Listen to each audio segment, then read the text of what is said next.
5 peran Gus Dur bagi kaum buruh di Indonesia.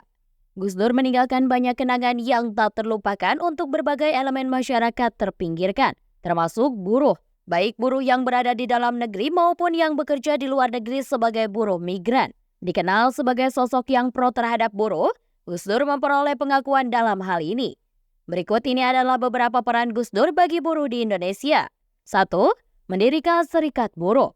Komitmen Gus Dur terhadap nasib kaum buruh telah terlihat jauh sebelum ia menjadi presiden.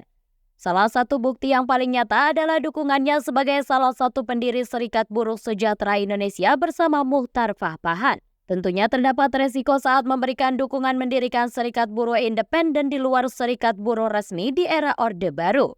Namun, Gus Dur justru berani mengambil resiko tersebut. 2. Buat aturan pro buruh.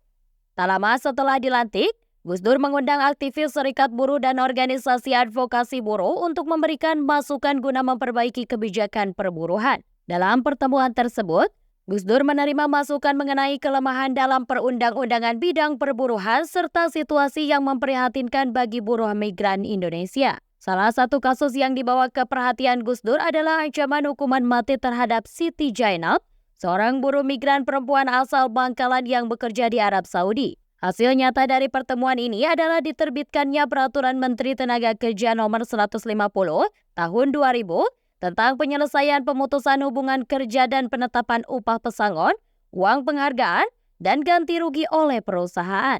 Bagi kaum buruh, Permenaker Nomor 150 Tahun 2000 ini dianggap sebagai kebijakan yang mendukung buruh dalam konfrontasi dengan pengusaha. 3. Menghentikan hukuman pancung. Setelah menerima pengaduan Siti Jainab, Gus Dur langsung mengambil tindakan proaktif dengan menghubungi secara langsung Raja Fahd dari Arab Saudi dan memohon agar hukuman mati terhadap Siti Jainab dibatalkan. Melalui diplomasi tingkat tinggi tersebut, nyawa Siti Jainab berhasil diselamatkan, meskipun proses hukum terhadapnya belum sepenuhnya selesai. 4. Gunakan rumahnya untuk ditempati ratusan buruh.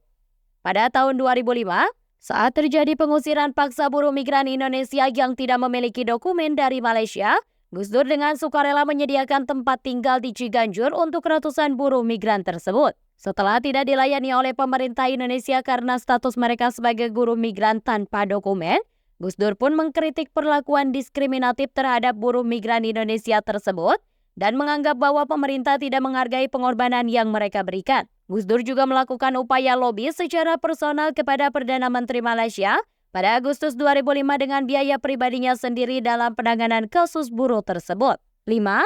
Ancam hentikan TKI ke Arab. Gus Dur juga menunjukkan keberanian dengan mengancam akan menghentikan penempatan buruh migran Indonesia ke Arab Saudi jika pemerintahan Arab tidak mengambil tindakan terhadap penganiayaan yang dialami oleh para pekerja migran Indonesia. Ancaman ini sebenarnya akan diwujudkan melalui program 100 hari jeda, moratorium pengiriman buruh migran Indonesia ke Arab Saudi yang direncanakan akan dilaksanakan pada tanggal 17 Agustus tahun 2001. Namun sayangnya, program tersebut tidak dapat terrealisasi karena Gus Dur dijatuhkan dari jabatannya. Kejatuhan Gus Dur dari posisi presiden juga mengakibatkan terhentinya program pembaruan kebijakan perburuhan yang bertujuan untuk melindungi kepentingan kaum buruh termasuk migran Indonesia.